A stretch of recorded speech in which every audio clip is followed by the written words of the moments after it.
Hey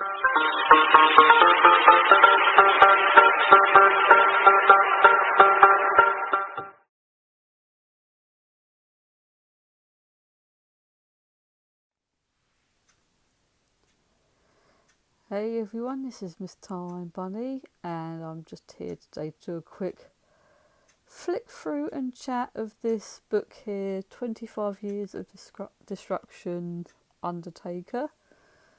So, I can't remember where I got this book now, to be fair.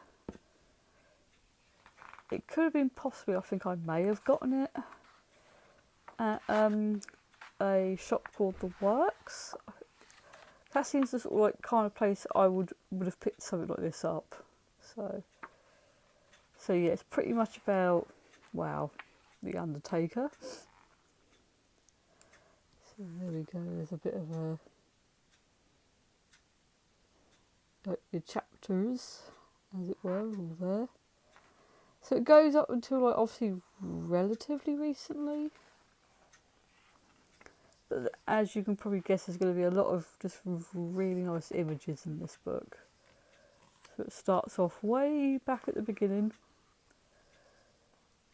Because weirdly enough, for some reason, I thought he debuted in WWE like later than 1990. I don't know why I got that into my head, but for some reason I did. It just seems so weird seeing these early pictures of him with basically like no tattoos.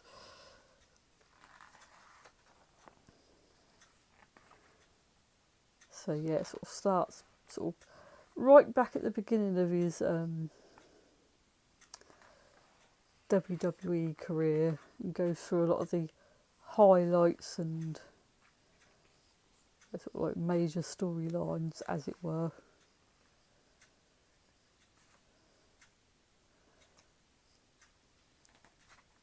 Flick on slightly. See, that's one thing I always liked about the Undertaker, is the fact that even though he's like a really, really sort of big, tall bloke, he'd still do like crazy athletic things like that. It's always just like really cool.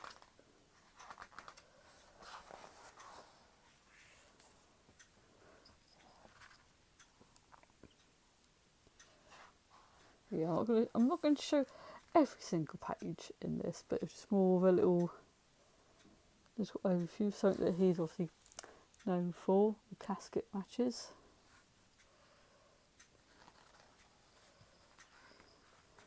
Undertaker versus Undertaker. I remember that way back when I was a young kiddo, and I was like sort of like totally convinced that there was like two Undertakers.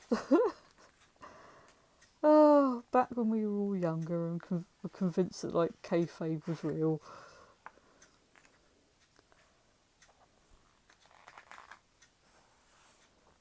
And yet another thing that obviously the Undertaker was known for, the old buried alive matches,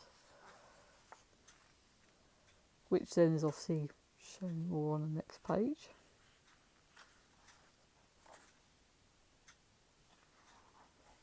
Let's flick on a little bit more.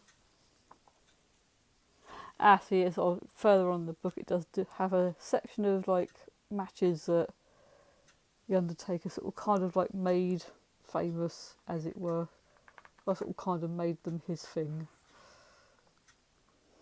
Oh my god, yeah, that Hell in a Cell match, where sort of the Undertaker was actually genuinely convinced that he'd killed Mick Foley, but had to stay in character, according to sort of like what he said after the match, when he sort of like admitted he had that "holy shit, I think I killed him" moment.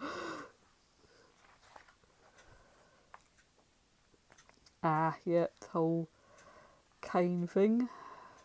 Well, I'm just gonna flick on a little bit more, because as you can tell, this is like, you know, quite a chunky book.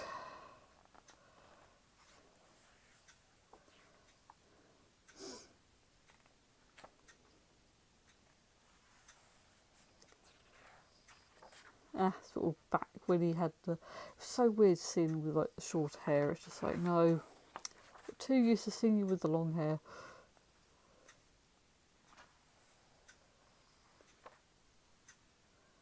Yeah, we don't talk about the streak that someone broke.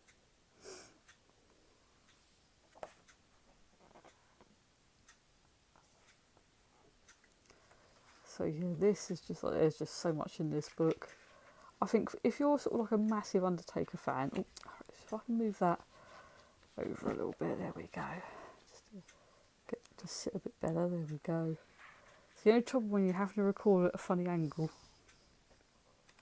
But yeah, you can see there's just like absolutely loads and loads of just stuff in here. So it's the kind of book where it's like, if you know, obviously, like, I think wrestling fans, especially anyone who sort of like follows the Undertaker, I think this is definitely a book to try and get hold of if you can. Excuse the puzzle books, I've been using that to prop up. You can sort of get an idea of what sort of prices it is if you can still get it through bookshops. And you've got like obviously WWE, it's done by DK. This is the back cover.